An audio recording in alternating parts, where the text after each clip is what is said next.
নমস্কার, কার্মিক অ্যাস্ট্রোলজি আপনাদের সবাইকে স্বাগত জানাই। আজকে আলোচনা করব বৃশ্চিক রাশি নিয়ে। সবার জানার খুব ইচ্ছে থাকে যে বছরটা আসছে সেই বছর আমার কেমন যাবে, সেই বছর কি কি পরিবর্তন হবে, এই নিয়ে আলোচনা করব। তো আজকে আলোচনার মূল বিষয় হলো 2026-এ যে 6টি ঘটনা আপনার জীবনে ঘটবে সেটা নিয়ে আলোচনা করব। তার আগে 2026-এর নতুন বছরে আপনাদের সবাইকে হ্যাপি নিউ ইয়ার জানাচ্ছি এবং এই নতুন বছরে আপনারা খুব ভালো থাকুন, সুস্থ থাকুন এবং আপনারা যা কিছু চান সব কিছু পূরণ হোক ঈশ্বরের কাছে কামনা করছি। তো শুরু করছি 2026-এ যে 6টি ঘটনা আপনার সাথে ঘটবে। এই বিষয়গুলো জন্মরাশি চন্দ্ররাশি দিয়ে বলা হবে। যদি আপনি আপনার পার্সোনাল চার্ট প্রেডিকশন করাতে চান তাহলে নাম্বার ভিডিও ডেসক্রিপশনে দেওয়া রয়েছে। তো শুরু করছি, ভিডিওটা খুব মন দিয়ে দেখে বোঝার চেষ্টা করুন। 2026-এ বৃহস্পতি আপনার 8th হাউসে থাকবে, কিন্তু সেকেন্ড দিনে বৃহস্পতি আপনার 9th হাউসে চলে আসবে। শনি আপনার 5th হাউসে থাকবে, রাহু আপনার 4th হাউসে থাকবে, কেতু আপনার 10th হাউসে থাকবে। সব থেকে প্রথম যে ঘটনাটি ঘটবে সেটি হলো বৃহস্পতি আপনার 8th হাউসে থাকার ফলে 5th লর্ড হয়ে 4th হাউসের উপর দৃষ্টি দেবে, ফলে লাভ রিলেশনের ক্ষেত্রে বিশেষ ধ্যান দিতে হবে। কিন্তু বৃহস্পতি 9th হাউসে চলে আসবে সেকেন্ড জুনে, ফলে যারা হায়ার এডুকেশনে আছেন তাদের এই সময় ভালো হবে। থার্ড হাউসের উপর দৃষ্টি দেবে, ফলে যারা অনলাইন কাজ করেন তাদের এই সময় ভালো হবে। শর্ট ট্রাভেল এই সময় হবে, লং ট্রাভেল এই সময় হবে।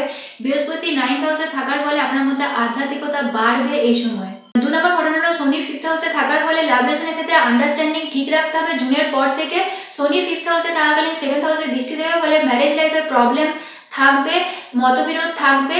আর শনি 11th হাউসে দৃষ্টি দেওয়ার ফলে আপনার মধ্যে ডিজায়ার বাড়বে, কিন্তু আপনাকে পরিশ্রম করতে হবে। 3 নম্বর ঘটনা হলো রাহু 4th হাউসে থাকার ফলে যারা এডুকেশন লাইনে আছেন তাদের ক্ষেত্রে বেশি গেম খেলা, বেশি মুভি দেখা এসবের প্রতি ঝোঁক বেড়ে যেতে পারে, সেই দিকটা ধ্যান রাখতে হবে।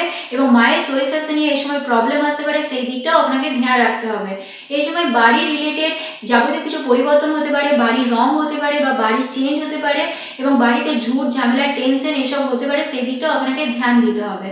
4 নম্বর ঘটনা হলো রাহু 4th হাউসে থাকার ফলে যারা জমি বাড়ি গাড়ি কিনতে চাইছেন তারা অবশ্যই সমস্ত পেপার চেক করে তারপরেই কিনবেন, কারণ রাহু ভুল করিয়ে দেয়। 5 নম্বর ঘটনা হলো রাহু আপনার 10th হাউসের উপর দৃষ্টি দেওয়ার ফলে যারা প্রফেশনাল পোস্টে যুক্ত আছেন তাদের এই সময় ভালো হবে।